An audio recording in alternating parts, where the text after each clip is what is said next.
বাংলা এই ভৌগোলিক এলাকার সাথে রাজনৈতিক সচেতনতা এবং নিজেদের সংস্কৃতির মেলবন্ধন একসময় সমর্থক হিসেবে ব্যবহার হলেও তা নাকি এখন অতীত।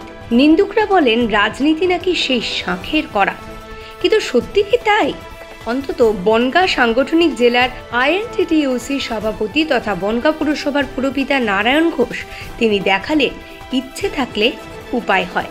আজকে লোকনাথ বাবার ১৩৫তম তিরোধান দিবস, সেই দিন উপলক্ষে আমরা আজকে না ১৪ সাল থেকে আমরা এই তিরোধান দিবসে আমরা মহতী রক্তদান শিবির।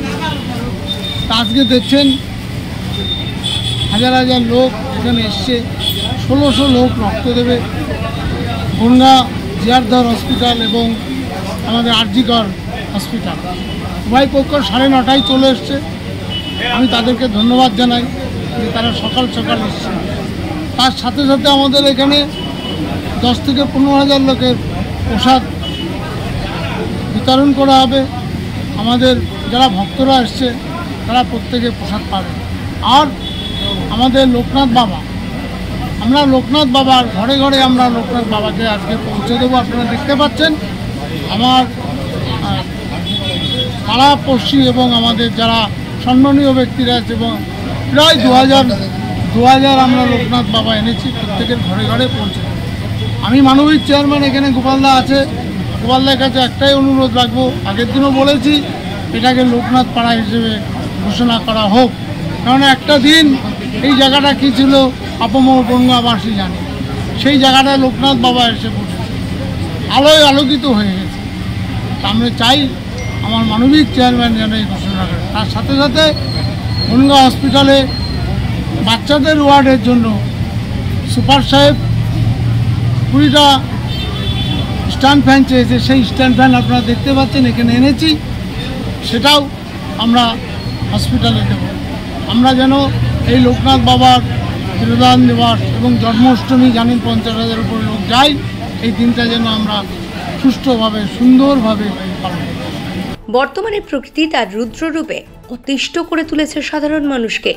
তাতেই শুরু হয়েছে গ্রীষ্মকালীন রক্তের প্রবল সংকট, আর এই উদ্যোগের জন্য চাই সদিচ্ছা। সেই বিষয়কে মাথায় রেখেই পরম পূজ্য পূর্ণব্রহ্ম লোকনাথ ব্রহ্মচারীর তিরোধান দিবসেই যদি রক্তদান উৎসবের আয়োজন করা হয় তাহলে কেমন হয়?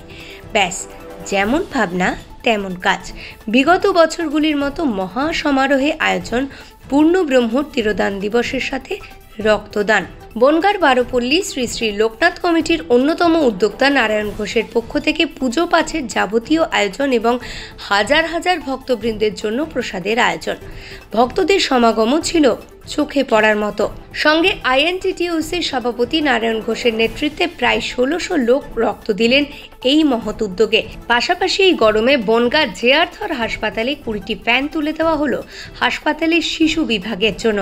অনুষ্ঠানে নারায়ণ ঘোষ ছাড়াও উপস্থিত ছিলেন খাদ্যমন্ত্রী রথীন ঘোষ, বনগাঁ সাংগঠনিক জেলা তৃণমূলের সভাপতি বিশ্বজিৎ দাস, দেবাশিস গাঙ্গুলি, নদিয়া সাংগঠনিক জেলার সভাপতি পুরপ্রধান গোপাল শেঠ, গোবরডাঙ্গা পুরসভার পুরপ্রধান শঙ্কর দত্ত সহ অনেকে। ঐতিহ্য সেবা এটাই মূলমন্ত্র, একমাত্র উদ্দেশ্য মানুষের সেবা। প্রত্যেকের হাতে বাবা লোকনাথের মূর্তি দিয়ে এই বার্তায় এদিন দিলেন আইএনটিটিইউসির বনগাঁ সাংগঠনিক জেলার সভাপতি নারায়ণ ঘোষ। পাশাপাশি এই ব্যতিক্রমী উদ্যোগের জন্য নারায়ণ ঘোষকে ধন্যবাদ জানালেন আইএনটিটিইউসির সভাপতি ঋতব্রত বন্দ্যোপাধ্যায়।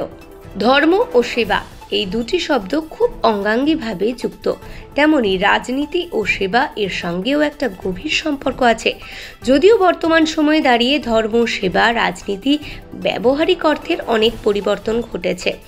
রাজনীতি কর্পোরেট স্টাইলে চলছে, ধর্মকে মানুষের বিভাজনের কাজে লাগানো হচ্ছে, আর সেবা শব্দ ব্যক্তি স্বার্থে কুক্ষিগত হচ্ছে। যখন শাসক দলের নেতাদের একাংশ সেবা দেওয়ার বলে সেবা নিতে অভ্যস্ত হয়ে গেছেন, নানাভাবে আর্থিক ও সামাজিক কেলেঙ্কারিতে জড়িয়ে পড়ছেন, সেখানে দাঁড়িয়ে ধর্মীয় ভাবাবেগের সঙ্গে মানুষ সেবাকে একই সঙ্গে মিলিয়ে এক রাজনৈতিক ব্যক্তিত্বের এই অভিনব উদ্যোগ যেন ব্যতিক্রমী হয়ে থাকলো। ব্যতিক্রমী কাজের জন্য সুনামও কুড়ালেন নারায়ণবাবু। খাদ্যমন্ত্রী রথীন ঘোষ প্রশংসায় ভরিয়ে দিলেন। বিষয়টা হচ্ছে যে আমাদের আজকে লোকনাথ বাবা তিরোধান দিবস, সেই দিবসকে মাথায় রেখে আমাদের জেলা এনটিপিসির পক্ষ থেকে আমাদের যারা এখানে নান্টু নেতৃত্ব দেয় ও এখানকার সমস্ত মানুষকে একত্রিত করে একটা বড় কাজ করেছে। কারণ এই মানুষের শরীর থেকে রক্ত দেওয়া, কারণ রাজ্যের যে রক্তের চাহিদা 14.5 লক্ষ থেকে 15 লক্ষ, 1,60,000-এর উপরে থ্যালাসেমিয়া পেশেন্ট, তাদের একটা নিয়মিত রক্ত লাগে, সেই রক্তটা পাবেন কোথায়? এটা মানুষকে এটা সংগঠিত করেই তবেই কিন্তু এটা করতে হয়।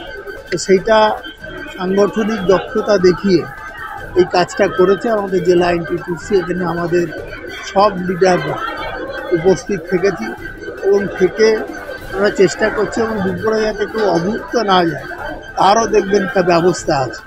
অর্থাৎ সব মিলিয়ে মানুষের পাশে দাঁড়াবার যে অঙ্গীকার আমাদের দলের নেত্রী আমরা সৈনিক হিসেবে পালন করি, এখানে সেটা জেলা এনটিপিসির পক্ষ থেকে সভাপতি হিসেবে এবং এই ওয়ার্ডের নেতৃত্ব হিসেবে সেটা উনি করেছেন। কাউন্সিলর উনি এই বনগাঁ পুরসভা।